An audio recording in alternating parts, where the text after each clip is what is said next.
He's a Republican who represents Lincoln, Nebraska. He says his home was targeted as well by anti-gun campaigners with the protest group Betsy Riot. Congressman Fortenberry joins us tonight. Congressman, thanks for coming on.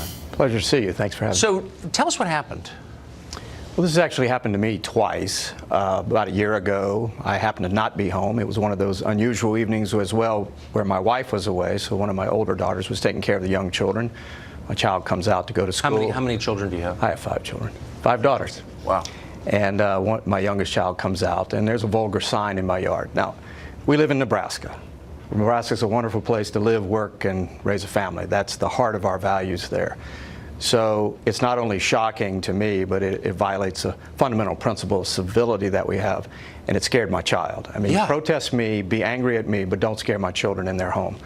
Christmas morning, I pull the curtains open, snow is all over the yard. I thought I saw something unusual by my mailbox. Again, 2 more vulgar signs in the yard. So call the police and all that. That's just what we do. There's a basic violation of a standard here. You've got differences. People, again, have the right to write me, protest me if they like. But when you attack or vandalize somebody's home, it really violates a sacred space. Well, it's unbelievable. Especially scary you've got children. a wife and 5 daughters at home, and you're a public figure, and you've got an office in Washington, a district office, you're on the road all the time. People can confront you with their differences whenever they want. Who did this? It was on the sign. I don't know if that one has it. It probably says Betsy Riot, some kind of cult group that's in Nebraska. I don't know if they're nationwide.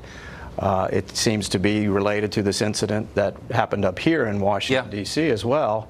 And one of the 2 of the people identified are University of Nebraska faculty members, which is even more bizarre because they are guardians of a trust to create a university environment which is liberating in the real sense of the word in the pursuit of intellectual truth. Yes. It's inviting, that is creative and imaginative. Imagine a young person coming off a farm out of Scribner, Nebraska, who wants to study ag economics and go back to the farm and help her mother and father expand that operation, and is very proudly coming to the University of Nebraska and gets faced with this kind of hostility and hate because in the university setting they are insulated and they're able to propose or impose their ideology upon students. It's very jarring to our set of values.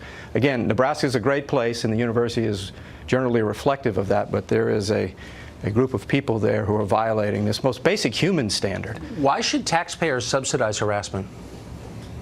Well, I don't think they should. Obviously, well, it's a public university sustained with state and federal dollars. The university's in a difficult position, and obviously I think that they should do what they can within the limits of the law to try to stop this vandalism. But there's something that's deeper here. It's an intellectual vandalism, if you will. It's robbing the university student experience of the joy of creative imagination in an intellectual environment in which you debate your way through a diversity of ideas and try to come to some conclusion for good.